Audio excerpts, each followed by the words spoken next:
اعوذ باللہ من الشیطان الرجیم بسم اللہ الرحمن الرحیم۔ ناظرین اکرام السلام علیکم ورحمۃ اللہ وبرکاتہ۔ آپ کا استقبال کرتے ہیں اس شو میں استقبال ایام اضحیٰ۔ یہ وہ ایام اضحیٰ ہے جو کہ اسلامی دین کے 12 مہینوں میں سے سب سے بڑا اضحیٰ ہے جو 1.25 مہینے کا ہوتا ہے، اور اس میں ہمیں اہل بیت کے گھرانے سے بہت کچھ سیکھنے کو بھی ملتا ہے، اور اس کے یہ بھی تاکید ہوتی ہے کہ ہم سیکھیں اور اس پر عمل کریں۔ یہ وہ ایام اضحیٰ ہے کہ جب اسلام کا جو پرچم تھا وہ لہرایا تھا، اور امام حسین یعنی اہل بیت کی گھرانی کے قربانی کے بعد اسلام دین اور آگے بڑھتا چلا گیا۔ اسی ایام کے اوپر ہم بات کریں گے، ڈسکس کریں گے تھوڑی ڈیٹیل میں۔ ہمارے ساتھ موجود ہیں تنظیم المکاتب کے حجت الاسلام والمسلمین سیکریٹری ہیں مولانا صفی حیدر۔ آغا السلام علیکم ورحمۃ اللہ وبرکاتہ۔ علیکم السلام ورحمۃ اللہ وبرکاتہ۔ آغا آپ کا بہت بہت شکریہ کہ آپ نے ہمارے شو کے لیے وقت نکالا، اور ہم کوشش کریں گے کہ اس سے استفادہ کریں۔ آغا سب سے پہلے ہم جاننا چاہتے ہیں کہ محرم کیوں منایا جاتا ہے؟ بسم اللہ الرحمن الرحیم۔ نظام دین اور اسلام جو اللہ کا اکلوتا مذہب ہے انسان کی تربیت کے لیے اور انسان کو کامیابی تک پہنچانے کے لیے، دنیا اور آخرت دونوں جگہ کی کامیابی، اور اسلام کو چھوڑ کے انسان کو کامیابی آخری ملنے والی نہیں ہے، درمیان میں ممکن ہے وقتی کامیابیاں مل جائیں۔ قرآن کریم میں اللہ کا اعلان ہے کہ وَمَن يَبْتَغِ غَيْرَ الْإِسْلَامَ دِينًا وَمَن يَبْتَغِ غَيْرَ الْإِسْلَامِ دِينًا فَلَن يُقْبَلَ مِنْهُ وَهُوَ فِي الْآخِرَةِ مِنَ الْخَاسِرِينَ۔ اللہ کا چونکہ بنایا ہوا ایک ہی نظام ہے اسلام، جناب آدم سے لے کے خاتم تک، جو اس کو قبول نہیں کرے گا اللہ اس سے اس کے دوسرے کسی بھی دین کو، نظریہ حیات کو، وے آف لائف کو قبول نہیں کرے گا۔ وَهُوَ فِي الْآخِرَةِ مِنَ الْخَاسِرِينَ۔ اور ایسا انسان دنیا میں وقتی طور پر دین چھوڑ کے ممکن ہے فائدے میں رہے، لیکن آخرت جو آخری فیصلہ ہے اور جو ہمیشہ والی زندگی ہے اس میں گھاٹے کے علاوہ اسے کچھ نصیب نہیں ہوگا۔ چونکہ انسان کو نقصانات سے بچانا ہے اور فائدے تک پہنچانا ہے، اور کریم مالک نے اپنے کرم کی وجہ سے انسان کو پیدا بھی کیا ہے اور نعمتوں سے نوازا ہے، وہ ہرگز نہیں چاہتا کہ انسان پریشانیاں اٹھائے۔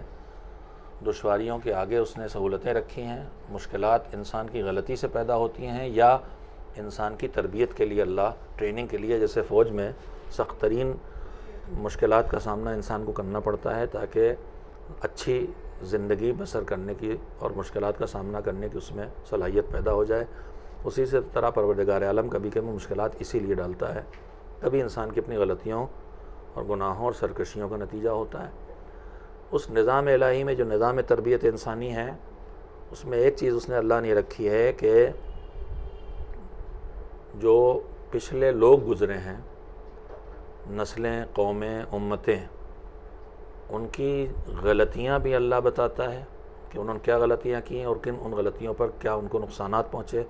قرآن مجید میں قوم نوح، قوم لوط، قوم ہود، قوم صالح، یہ سارے واقعات اسی لیے عاد و ثمود، کہیں خیانت، کہیں بدکاری، کہیں ظلم، کہیں اقتدار کی فرعونیت، خدائی کے دعوے، انہوں نے انسانیت کو تباہ کیا۔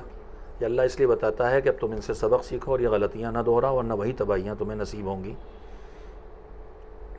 آج بھی ہم دیکھتے ہیں کہ کہیں کہیں بھیانک تباہیاں آتی ہیں، اجتماعی زلزلے، سونامی۔ انسان کو چونکنا چاہیے کہ یہ ہلکے سے جھٹکے شاید اللہ ہمیں جگانے کے لیے لگا رہا ہے، تختہ نہیں پلٹ رہا ہے۔ قوم لوط کی طرح سے پتھروں کی بارش نہیں ہو رہی ہے، سیلاب پوری زمین کو نہیں ڈبو رہا ہے، کسی ٹکڑے کو ڈبو رہا ہے، لیکن چونکو، وہی غلطیاں تو نہیں دہرا رہے ہو۔ تو ماضی کی غلطیاں جو امتوں نے کی ہیں، قوموں نے کی ہیں، جیسے تباہی آئی ہیں، ان کو بھی قرآن بتاتا ہے، اور ماضی میں جو امتوں نے ترقی کی، اولیاء، صالحین، اللہ کے اچھے بندوں نے جو اچھے کام کیے، ان کی تاریخ بھی دہراتا ہے، کہانی سنانے کے لیے نہیں، سیکھنے کے لیے، دہرانے کے لیے۔ چنانچہ اس قرآن کریم میں ایک پورا نظام ہے کہ بہت سی چیزیں ہیں جن کو اللہ نے شعائر اللہ کے نام سے اس کا ذکر کیا ہے، اور خصوصیت سے حج کی چیزوں میں، کہ یہ سب اللہ کی نشانیاں ہیں اور پہچان ہے اور اللہ تک پہنچاتی ہیں۔ وہ چیزیں جو اللہ کی یاد دلائیں، جو اللہ تک پہنچائیں، جو بے دینی سے بچائیں، جو دین تک لے کے آئیں، وہ سب اللہ کی نشانیاں ہیں۔ اسی میں ایک نظام اللہ نے رکھا ہے کہ جو پیچھے اچھے لوگ گزرے، اچھے کام کیے، ان کے کام کو باقی رکھا جائے، اسے دہرایا جائے۔ چنانچہ حج کے اعمال میں بڑا حصہ جناب ہاجرہ، جناب ابراہیم اور دوسرے اس وقت کے جو اللہ کے اچھے بندے تھے ان کے کاموں کو دہرایا جاتا ہے، شیطان کو کنکریاں مارنے سے لے کے طواف اور سعی تک۔ ان کو یاد کرنا، ان کو یاد رکھنا، ان کی یاد منانا، یہ بھی ایک سنت الہی ہے، اور اللہ نے خود اس کا اہتمام بھی کیا ہے۔ تمام اولیاء و صالحین کے تذکروں کو کر کے کہ ان کی خوشی ولادت کو بھی یاد رکھا جائے، ان کے غم اور ان کی مصیبت کو بھی یاد رکھا جائے، اس سے بھی سبق سیکھا جائے، اور ان سب کے درمیان خاص کر کے حضرت امام حسین علیہ السلام کی شہادت کی یادگار منانے کا خصوصی اہتمام اللہ کی طرف سے ہے۔ اس سلسلے میں تمام علماء اسلام نے بکثرت روایات لکھی ہیں، اور روایات یہ بتاتی ہیں کہ دنیا کے ہر حادثے کی یادگار حادثہ گزرنے کے بعد منائی جاتی ہے۔ لیکن میں ایک بات اور کہہ دوں کہ دنیا میں بھی یہ انسانی فطرت ہے کہ جو ماضی میں اچھے لوگ گزرے ہیں ان کو یاد کرتا ہے، اور ان کے ہمارے یہاں مسلسل یادگاریں پورے ملک میں ہیں، جگہ جگہ شہیدوں کی یادگار، جنہوں نے آزادی میں جنگ لڑی، ان کی یادیں، ان کے اوپر ڈرامے بنتے ہیں ان کو تاکہ نئی نسل ان سے سبق سیکھے، پوری دنیا میں آئی ہے۔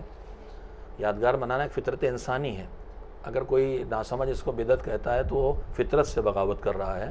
یاد کرنا اچھوں کو اور ان کی یادگار منانا یہ فطرت ہے، اور اسلام دین فطرت ہے، اور نظام الہی میں یہ چیز جزو مذہب ہے۔ پورا حج تقریباً یادگار منانا ہے۔ شہادت بہت سے انبیاء و مرسلین کو نصیب ہوئی ہے، اور ائمہ طاہرین میں ہمارے سارے شہید ہوئے ہیں، لیکن امام حسین علیہ السلام کی شہادت کا ایک خصوصی اہتمام ہے، اور اس کے خصوصی نتائج ہیں۔ اسلام کو خطرے سے نکال کے بقا دے دینا اور قیامت تک اس کی بقا کا اہتمام کرنا، یہ شہادت حسینی کا نتیجہ ہے، اور اس کی یاد باقی رہے گی تو وہ اہداف و اغراض و مقاصد بھی باقی رہیں گے۔ یزید حسین سے کہہ رہا تھا کہ مجھے مانو، میری بیعت کرو، یعنی مجھے مانو۔ حسین بیعت سے انکار کر کے کہہ رہے تھے کہ تجھے نہیں مانوں گا، خدا کو مانوں گا۔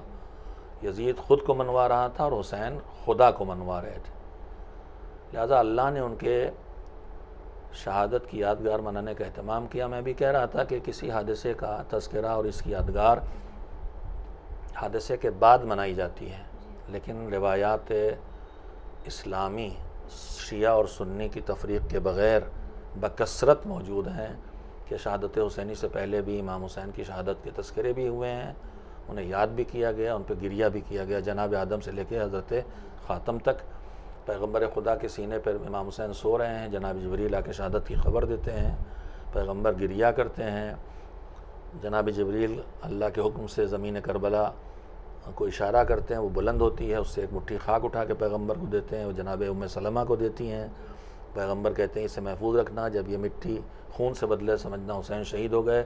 مسند احمد ابن حنبل میں یہ کتاب موجود ہے، بنیت الطالبین کتاب ہے، شیخ عبد القادر جیلانی جو اولیاء اللہ میں شمار ہوتے ہیں، عالم اسلام میں بزرگوں میں ہیں، صالحین میں ہیں، ان کی کتاب میں ہے کہ اللہ نے شہادت حسینی کے بعد 70,000 فرشتے بھیجے ہیں قبر حسین پر، جو بالوں کو بکھرائے ہوئے، چہرے پہ خاک ملے ہوئے طواف کر رہے ہیں۔ تو یہ اہتمام اللہ کی طرف سے ہے۔ پیغمبر نے خود گریہ کیا ہے، مولا علی نے گریہ کیا ہے، جنگ صفین سے واپسی پہ کربلا میں رک کے روئے ہیں، وہ پوچھا ان کا یہاں میرا بیٹا شہید ہوگا۔ امام حسین جب خود 2 محرم کو کربلا پہنچے ہیں اور گھوڑا آگے نہیں بڑھا ہے تو خاک سونگ کے فرمایا تھا کہ یہی وہ جگہ ہے جہاں ہمارے خیمے لگیں گے، ہمارا خون بہے گا، ہم شہید کیے جائیں گے۔ تو اس شہادت کا اہتمام کی یادگار منانے کے تمام پروردگار نے خود کیا، امام نے حکم دیا، ہر امام نے امام حسین کا جب موقع ملا ہے اپنے گھر میں امام حسین کی مجلس کی ہے۔ حسین کو یاد کرنا، ایک تو عمومی پہچان بتائی گئی کہ ہمارا چاہنے والا، ہمارا ماننے والا وہ ہے، شیعتنا خلقوا من فاضل طینتنا، ہمارے شیعہ، ہمارے چاہنے والے، ہمارے محب ہماری بچی ہوئی طینت سے بنے ہیں، جب ہم خوش ہوتے ہیں وہ خوش ہوتے ہیں، جب ہم رنجیدہ ہوتے ہیں وہ رنجیدہ ہوتے ہیں۔ چنانچہ حقیقت ہے کہ محرم کا چاند نکلتا ہے اور ہماری آنکھوں میں آنسو آ جاتے ہیں، اور ہم صرف تذکرہ کرتے ہیں تو ہمارے دل رنجیدہ ہونے لگتے ہیں۔ یہ اللہ کا کرم ہے کہ اس نے یہ مودت ہمیں عطا کی ہے، اور یہ مودت کا بھی تقاضا ہے جس کا اللہ نے مطالبہ کیا دین کی بقا کے لیے۔ کسی پیغمبر نے اجر رسالت نہیں مانگا، پیغمبر کی زبان سے اللہ نے اجر رسالت منگوایا اور کہا کہ قل لا اسألکم علیہ اجرا الا المودۃ فی القربى، میرے قرابت داروں سے، میرے اہل بیت سے مودت کرو۔ حسین ان میں نجبائے خمسہ میں ہیں، پنجتن پاک میں ہیں، فرزند رسول ہیں، قلب رسول ہیں، نفس رسول ہیں۔ پیغمبر نے فرمایا حسین منی وانا من حسین۔ امام حسین کے گریے کی آواز بچپن میں امام نے سنی، رسول نے سنی تو بے چین ہو گئے کہ حسین کی گریے کی آواز انہیں برداشت نہیں تھی، مگر ان پر امت نے ظلم کیا، بھوکا پیاسا شہید کیا، بچوں کو قیدی بنایا، عورتوں کو سروں سے چادریں چھینی۔ تو یادگار محرم ہم اسی لیے منا رہے ہیں کہ یہ حکم خدا ہے، اہتمام خدا ہے، سنت پیغمبر بھی ہے، اور سیرت ائمہ طاہرین بھی، اور حکم مذہب بھی ہے۔ آقا یہ جو ہم محرم مناتے تو ہم جاننا چاہیں گے اس کی شروعات کہاں سے ہوئی، کہ سٹارٹنگ پوائنٹ یہ میں نے ابھی کہا کہ حسین پر عزا، محرم کا مطلب عزاداری، محرم چونکہ وہ ایام شہادت ہیں اس لیے اس وقت خاص کر کے وہ ہوتا، ورنہ سال بھر عزاداری ان کی خوشی کے موقع پہ خوشی، ان کے غم کے موقع پہ غم، یہ حکم ہے، شریعت ہے، اور ہم اس پہ عامل ہیں۔ چونکہ محرم 40 تک کم سے کم، پہلی محرم کو چاند نکلتا ہے، 10 محرم کو شہادت ہوئی ہے، وہ 10 دن مسلسل عزاداری کی جاتی ہے، پھر وہ سلسلہ 40 تک چلا جاتا ہے، چونکہ 40 شہداء بھی ایک خصوصی اہتمام اس پر کیا ہے، امام نے حکم دیا ہے کہ قبر حسین پہ آؤ، زیارت کرو، سلام کرو، نہ کر سکتے ہو دور سے کرو۔ امام کو ہر وقت یاد کرنے کا حکم دیا گیا ہے، پانی پیو تو یاد کرو، خود امام نے بھی فرمایا۔ شاعر نے ان کی تیسری تمنا کو ان لفظوں میں پیش کیا کہ شیعتی ما ان شربتم اضبا ما ان فاذکرونی او سمعتم بغریب او شہید فاندبونی لیتکم فی یوم عاشوراء جمیعا تنظرونی کیف استسقی لطفلی فابوا ان یرحمونی۔ یہ امام کی باتوں کو شاعر نے اپنے اشعار میں نظم کیا کہ اے میرے شیعو، جب بھی پانی پینا ٹھنڈا تو مجھے یاد کر لینا، اور جب بھی غریب الوطنی میں کسی کی موت کی خبر سننا تو میرے اوپر نوحہ پڑھ لینا۔ کاش تم عاشورہ کے دن ہوتے اور دیکھتے کہ میں اپنے کمسن بچے کے لیے پانی مانگ رہا تھا 6 مہینے کا اصغر کے لیے، اور انہوں نے پانی دینے سے انکار کیا اور میری گود میں اسے شہید کر دیا۔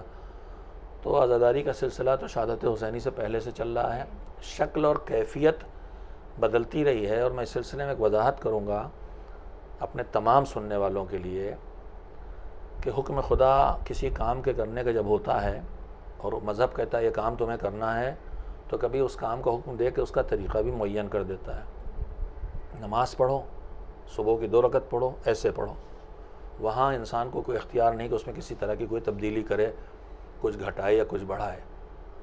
آج ہمارے درمیان ایک مصیبت یہ بھی آ گئی ہے کہ تشہد میں بحث شروع ہو گئی ہے کہ شہادت ثالثہ کا موضوع اٹھا ہے۔ علی کی ولایت سے کسی کو انکار نہیں ہے، شہادت گواہی کا ایک حصہ ہے ولایت مولا کائنات، اس سے کسی کو انکار نہیں، لیکن نماز کا جب 14 صدیوں سے ایک طریقہ معصومین کے ذریعے معین ہو کہ ہمیں مل گیا نسلاً بعد نسل، ہم نے بھی کہیں گفتگو میں کہیں تھی بات کہیں کہ ہم نماز رسول اللہ نے جیسے پڑھی ویسے پڑھنا ہے، ویسی نماز ہم کس سے سیکھیں؟ تو ہم نے اہل بیت سے، جو اہل رسول کے گھر والے ان سے سیکھا، اور وہی نسلوں کی نماز ہم تک آئی ہے، اور اس نماز میں اللہ کی طرف سے جو معین ہے اس میں تبدیلی نہیں کی جا سکتی۔ تو پھر تشہد میں یہ بحث کیوں چھیڑی گئی ہے کہ اس میں اشہد ان علی ولی اللہ بڑھایا جائے کہ نہ بڑھایا جائے؟ اللہ کی طرف سے نہیں ہے، جہاں وہاں نہیں ہے، ہم وہاں نہ بڑھا سکتے ہیں نہ گھٹا سکتے ہیں۔ تو نماز کا ایک طریقہ اللہ نے معین کر دیا، ہم موڈ ہمارا اچھا ہے، ہم 1 رکوع کے بجائے 2 رکوع کر لیں، 2 سجدوں کے بجائے 4 سجدے کر لیں، صبح کی 2 رکعت کے بجائے 4 رکعت پڑھ لیں، نہیں کر سکتے۔ تو بہت سے احکام وہ ہیں جہاں اللہ نے طریقہ معین کیا ہے، لیکن بہت سی جگہوں پر مذہب کہتا ہے یہ تمہیں کام کرنا ہے، لیکن طریقہ معین نہیں کرتا، مومن کے سلیقے پہ چھوڑتا ہے۔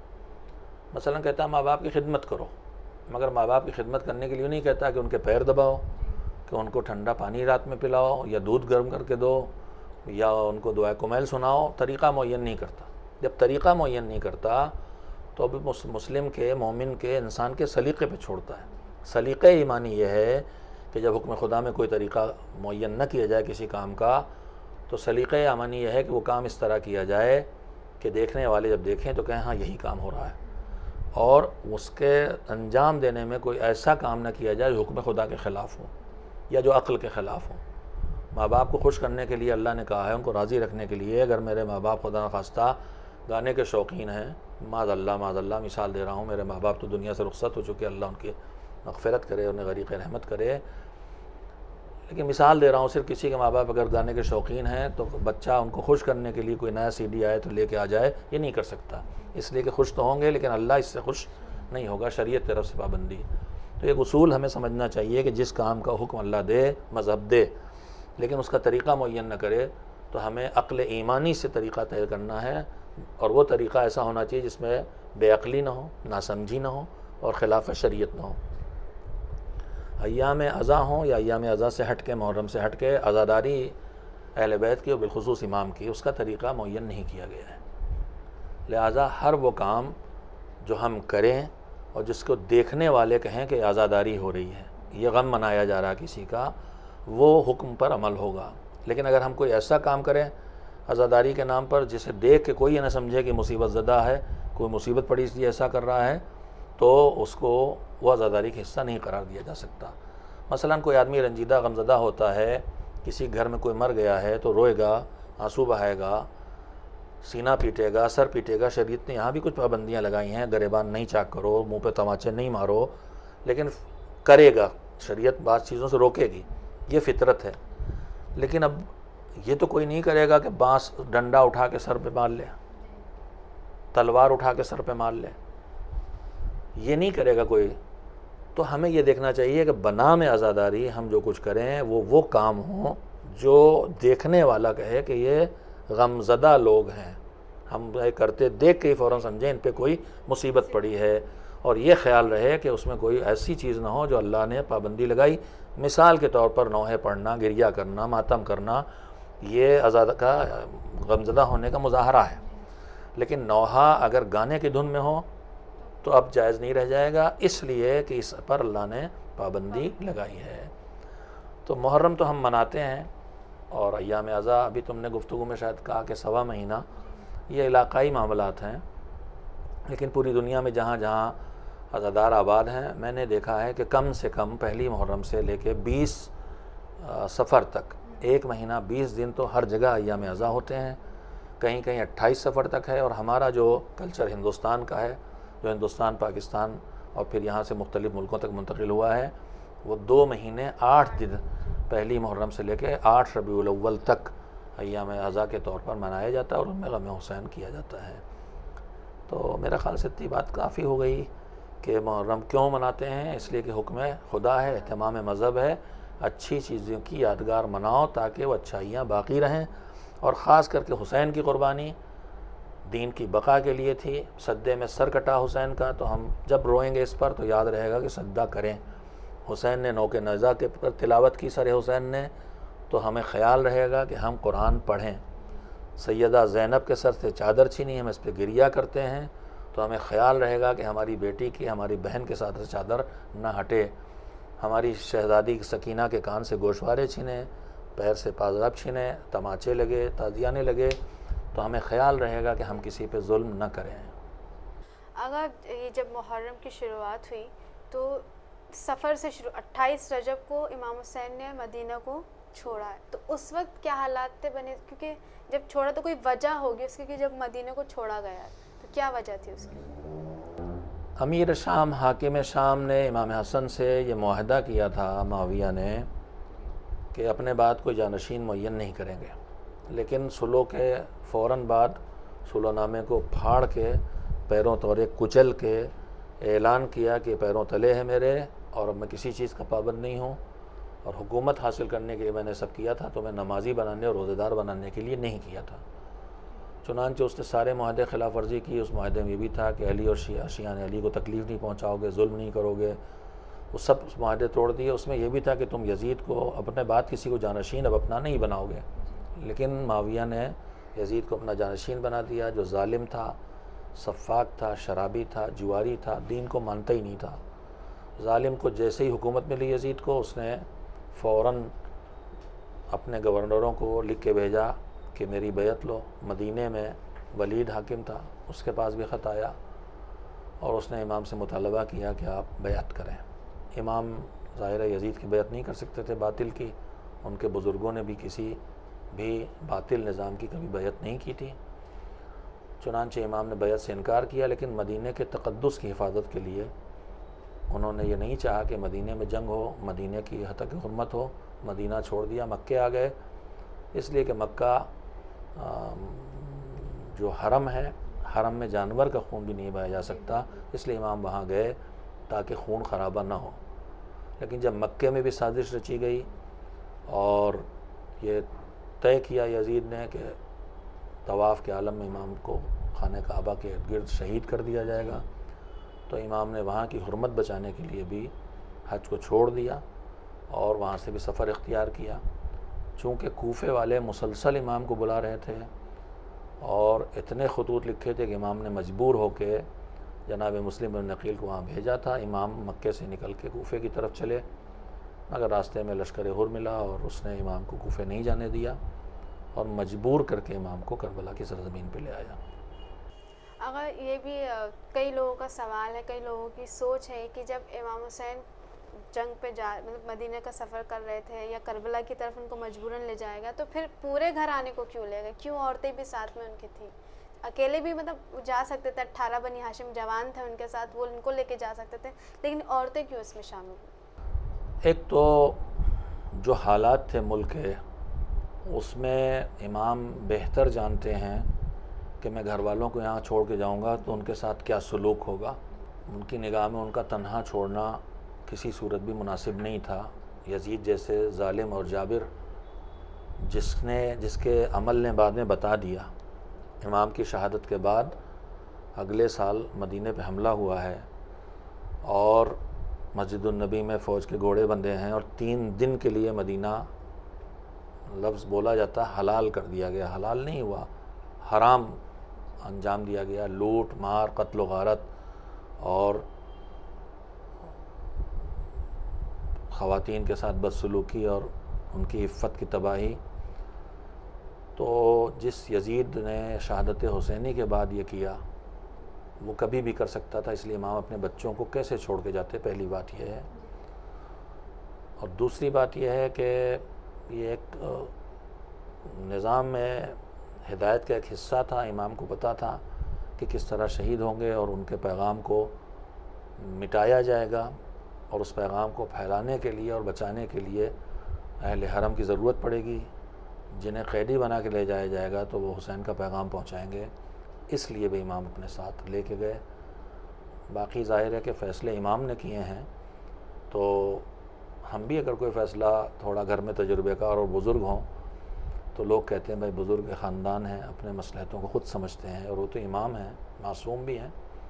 لیکن ظاہری طور پہ 2 باتیں بہت اہم ہیں کہ یزید جیسے حاکم کے دور میں اپنے کنبے کو بغیر مردوں کے چھوڑ دینا امام کی غیرت بھی گوارا نہیں کر رہی تھی اور عقل بھی نہیں اس کو منظور کر رہی تھی، اور ساتھ ساتھ امام کو پتہ تھا کہ اس قربانی میں، اس جہاد میں اور اس مہم میں ان کا بھی حصہ ہے اور انہیں بھی اپنی ذمہ داریاں ادا کرنا ہے۔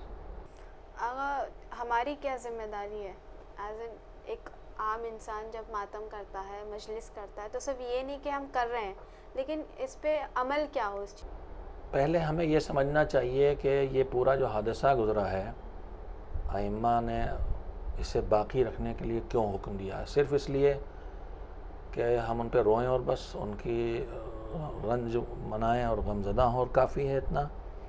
تو کوئی بھی عقل مند یہ نہیں کہہ سکتا کہ کوئی اپنے کو اور پورے کنبے کو لٹا دے صرف اس شوق میں کہ بعد میں لوگ میرے اوپر ماتم کریں، مجھے روئیں اور مجھے یاد کریں۔ کوئی بھی اس لیے موت میں اپنے کو حوالے نہیں کرتا، اور یہ ناسمجھی ہے، عام انسان بھی نہیں کرنے والا ہے کہ اس شوق میں کہ لوگ مجھے یاد کریں اور روئیں گے اور ماتم کریں گے میں مر جاؤں، اور مذہب بھی اس کی اجازت نہیں دیتا، اللہ بھی اجازت نہیں دیتا۔ ایک بڑے ہدف اور مقصد کے لیے حسین نے قربانی دی تھی، وہ تھی دین کی بقا، دین کی حفاظت، نمازیں باقی رہیں، روزے باقی رہیں، حج و زکوٰۃ باقی رہے۔ سید سجاد نے بھی امام حسین کی فتح کا اعلان انہی لفظوں میں کیا۔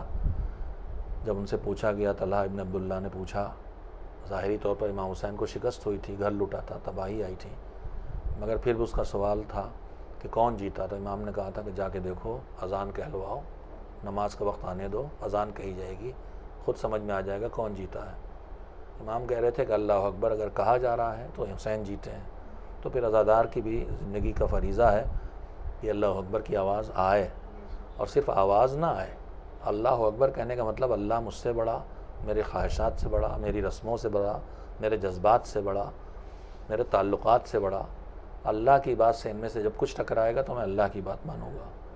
اشہد ان لا الہ الا اللہ صرف کہنے کے لیے نہیں ہے، میں اور کسی کو اللہ کا مطلب اس کی بات ماننا، معبود، الہ جس کی مجھے اطاعت کرنا ہے، تو پھر میں اور کسی کی اطاعت نہیں کروں گا۔ اشہد ان محمد رسول اللہ صلی اللہ علیہ وآلہ وسلم صرف کہنا نہیں ہے، پھر وہ رسول ہیں اللہ کے، جو کہیں گے مانوں گا۔ سید الشہداء نے بھی، حجاج ابن مسروق ان کے مؤذن تھے، لیکن صبح عاشور حضرت علی اکبر سے اذان کہلا کے شاید خصوصیت سے جوانوں کو متوجہ کیا ہے کہ اور کوئی بھولے تو بھولے، لیکن تمہیں اذان علی اکبر بھولنا نہیں چاہیے۔ اب یہ بڑے افسوس کی بات ہوگی کہ ہم اذان علی اکبر کے نام سے مجلس تو کریں، لیکن وہ اذان جو نماز کے لیے ہوتی ہے، اذان مجلس کے لیے نہیں ہوتی، اذان نماز کے لیے ہوتی ہے، تو پھر وہ مجلس ہو اور وہ نماز نہ ہو تو ہم نے حسین کو بلا دیا، حسین کے مقصد کو اور حسین کی قربانی کو بلا دیا ہے۔ ساری رات شب بیداری کر کے حسین کو یاد کر کے، شب بیداری کہاں سے ہم نے لی ہے؟ شب عاشور سے لی ہے۔ ساری رات شب بیداری کی تھی حسین کے چاہنے والوں نے، تو کیا کیا تھا؟ تسبیح، تحلیل، تقدیس، تلاوت قرآن۔ تو ہماری شب بیداری کو ان چیزوں سے بھی آباد ہونا چاہیے۔ ایسا نہ ہو کہ ہم ساری رات ماتم کریں اور صبح تک اتنا بوجھل ہو جائیں کہ پھر ہماری نماز صبح قضا ہو جائے، تو پھر وہ اذان علی اکبر کہاں گئی؟ وہ کس کو بلا رہی تھی؟ ماتم و مجلس کے ساتھ ساتھ ہم تلاوت قرآن، یہ ماتم و مجلس تو ہماری فطرت کا تقاضا ہے، ہمارے جذبات کا تقاضا ہے اور دین کا تقاضا ہے، لیکن یہ ماتم و مجلس ہدف نہیں ہے۔ میں کہنا صاف لفظوں میں کہنا چاہتا ہوں، آج بعض لوگ یہ سمجھا رہے ہیں کہ ہم کو بس رونے کے لیے پیدا کیا گیا ہے۔ الگ سے اللہ نے دو قسمیں مخلوق کی نہیں بنائی ہیں۔ وما خلقت الجن والانس الا لیعبدون، عبادت الہی یعنی اطاعت الہی، عبادت مطلب نماز روزہ خالی نہیں۔ تو پھر سب سے بڑا حقدار حسین والا ہے۔ حسین نے نماز قائم کی ان برے حالات میں بھی، اول وقت نماز قائم کی، جماعت کے ساتھ قائم کی ہے۔ تو اگر ہم حسینی ہیں تو ہمیں اول وقت بھی نماز پڑھنا چاہیے، جماعت کے ساتھ نماز پڑھنا چاہیے۔ جب ہم جلوس میں جماعت کا اہتمام کریں گے تب ہم ثابت کریں گے ہم عاشورہ والے ہیں اور حسین والے ہیں۔ جب ہم اول وقت نماز صبح اذان علی اکبر کے بعد نماز صبح پڑھ کے مجلس کریں گے تب ہم ثابت کریں گے ہم حسینی ہیں۔ آقا جیسے کہ ہم نے ذمہ داری کی بات کی، تو نوجوانوں کی کیا ذمہ داری؟ کیونکہ یہاں پر محرم میں نوجوان سب سے زیادہ حصہ لیتے ہیں، پارٹیسپیٹ ہر جگہ کرتے پوری ہیں۔ دنیا میں جی، بزرگوں سے زیادہ دیکھا جائے تو نوجوان جو ہیں اس چیزوں میں، ان چیزوں میں محرم میں خاص کر زیادہ پارٹیسپیشن کرتے، تو ان کی اس چیز میں کیا ذمہ داری ہے؟ اس میں جو تقسیم ہے یہ نہیں ہونا چاہیے۔ پورا دین سب کے لیے ہے، بزرگ، جوان، بچہ، مرد، عورت، سارا دین سب کے لیے ہے۔ اور جوانی میں اگر انسان دین کی طرف ہے تو مالک نے بھی اس کی بہت زیادہ قدر کی ہے کہ اگر قرآن کے ساتھ کوئی جوان جیتا ہے اور جوانی میں وہ دین کی پابندی کرتا ہے تو وہ بہت مالک کی نگاہ میں پسندیدہ ترین ہے۔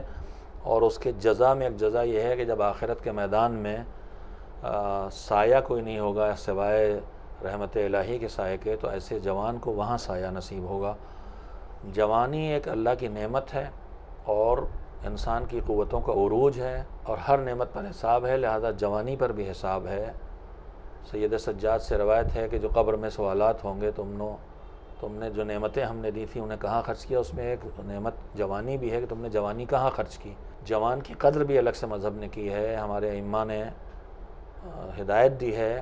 اصحاب نے آگے کہا کہ آپ کا پیغام پہنچاتے ہیں، لوگ نہیں مانتے، تو امام نے فرمایا علیکم بالشباب، ہم جوانوں سے بات کرو، اس لیے کہ جوان ضدی نہیں ہوتا۔ ایک وہ پرانے زمانے میں ہوتی تھے، اب ہوتی نہیں ہے، اب تو سلیٹ بھی نہیں ہوتی۔ ہم نے جب پڑھنا سیکھا تو لکڑی کی تختی ہوتی جس پہ لکھتے تھے، اور پھر اسے مٹانے کے لیے شیشی سے اسے گھستے تھے، تو جس پتھر پر جیسے نشان بن جائے تو نہیں مٹتا، لیکن پانی پر کوئی چیز ذرا دیر کے لیے ہوتی ہے۔ جوانی جو ہے سادہ کاغذ لکھا ہوا نہیں، لہذا وہ آسانی سے اچھی بات کو قبول کرنے کی صلاحیت ہوتی ہے اس میں۔ اچھی بات کو قبول کرنے میں جو رکاوٹیں ہیں اس میں ایک چیز بہت ہے، بڑی چیز ہے گناہ۔ بوڑھا انسان زندگی زیادہ گزار چکا ہے، نیکیاں بھی زیادہ کی لیکن گناہ بھی زیادہ کیے ہیں، تو وہ اچھی بات کے قبول کرنے میں رکاوٹ بنتی ہیں۔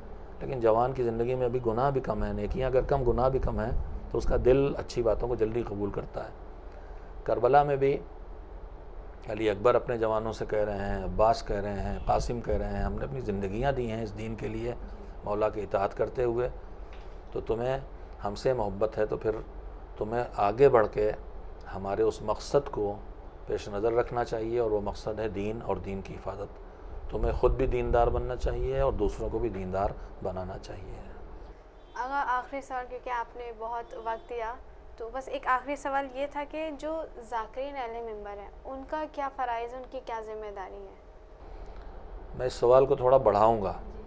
عزاداری کے سلسلے میں سامعین کی ذمہ داری کیا ہے، فرش عزا بچھانے والے میزبان کی ذمہ داری کیا ہے، ان انجمنوں اور اداروں کی ذمہ داری کیا ہے جو مجالس اور عزا کا اہتمام کر رہے ہیں، اس خطیب اور ذاکر کی ذمہ داری کیا ہے جو ممبر پہ آ کے مجلس پڑھ رہا ہے، اس شاعر کی ذمہ داری کیا ہے جو جس کے نوحے پڑھے جا رہے ہیں، جو سوز و سلام اور مرثیہ اور منقبت اور قصیدہ ممبر پہ آ کے پڑھ رہا ہے، سب کی ذمہ داری ایک ہے، اور وہ ذمہ داری یہ ہے کہ جس مقصد کے لیے حسین نے قربانی دی ہے اس مقصد کو لوگوں تک پہنچایا جائے اور اس کی حفاظت کا اہتمام کیا جائے۔ ہم سب مل کے رضائے پروردگار کے لیے آگے بڑھیں۔ فرش عزا پہ آنے والا اپنے دل کو خوش کرنے کے لیے نہ آئے، بلکہ اس نیت سے آئے کہ وہ باتیں سننے کو ملیں جس سے ہم دین سے نزدیک آئیں، اللہ کی رضا حاصل کر سکیں۔ خطیب، شاعر کوشش کرے کہ ایسی باتیں کرے جو سننے والوں کو امام حسین کی محبت کے سہارے دین تک لائے۔ عزاداری کے ذریعے انسان دینداری کی طرف آئے۔ میں یہاں پہ ایک جملہ دہراؤں گا خطیب اعظم مولانا سید غلام عسکری علی اللہ مقامہ کا۔ وہ فرماتے تھے کہ عزاداری کے فانوس میں دینداری کی شمع روشن کرو۔ جیسے امام محافظ دین ہیں ویسے ہی عزاداری بھی محافظ دین ہے۔ کل جو امام سے دشمنی تھی، دشمن دین کو، وہی دشمنی آج عزاداری سے ہے، دشمن دین کو۔ اس لیے کہ عزاداری ایک فانوس ہے، جیسے شمع فانوس کے اندر جلتی ہے، عزاداری دین کو بچائے ہوئے ہے۔